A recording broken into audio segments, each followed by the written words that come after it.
Ladies and gentlemen, and notice what I called you. I called you ladies and gentlemen because I'm going to treat you the same as I speak to adult audiences, unless you show me that you deserve to be spoken to like kids. You see, I am the biggest kid in the room, but I've got some good news and bad news for you. The bad news is that your generation of teenagers, more than any other in history, have got more negative assumptions being made about you. How dare they? How dare people judge you? You see, I think differently to a lot of people. Your parents, your teachers, they respect you because they work with you a lot. But most people who don't know you, my age, would go, oh, teenagers, they're this, they're that. I've got a different assumption because I have the privilege of every year travelling around the world, speaking and presenting to between 10,000 and 50,000 young people every single year. And what I see is that you're amazing. Dave has been with our Year 11 students today, and I cannot put into words how much you need to get this session with Dave into your schools.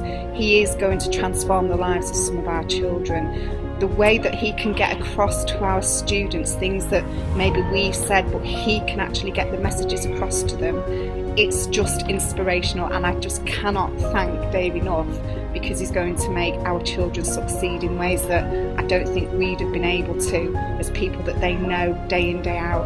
So thank you so much. You are making such a massive difference. It is the most brilliant training that I've ever seen in 20 years of teaching. Your generation have got the potential, the skills, the attitude, the integrity, and the motivation to change this world in a way never seen before in history. You have it in the palm, the technology, the resource, everything in the palm of your hands. The bad news is, my Birmingham friends, is that you probably won't. Because despite having all the attitude, all the ability and all the technology and resource, there's one thing that'll stop you, and that's that your generation, more than any other in history, are more afraid of what your friends think of you than you are about dare risking failure. You as a generation more interested in taking a nice selfie, but then crying in a corner if no one likes it. And my friends, you are good enough, you are clever enough, you are beautiful, even the lads.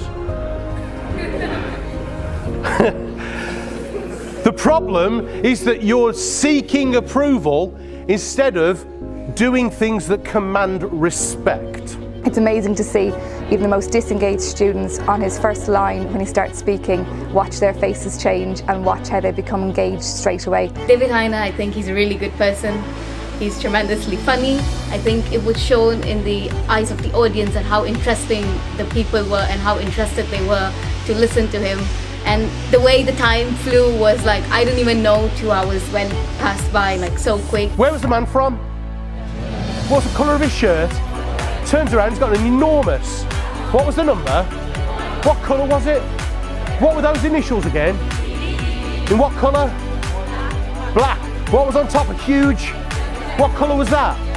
What was sticking out the top? A little, what did it scream? What was hanging off the other end? Swings and crashes into a, what colour was it? Who was wearing it? Alonso. Why was it uncomfortable for poor Alex? Gold bar, what was pecking at it, eh? I thought you had bad memories. We invite David to speak to our school every year, but we also review that in our exit questionnaires to see whether it's a worthwhile set of talks to continue with.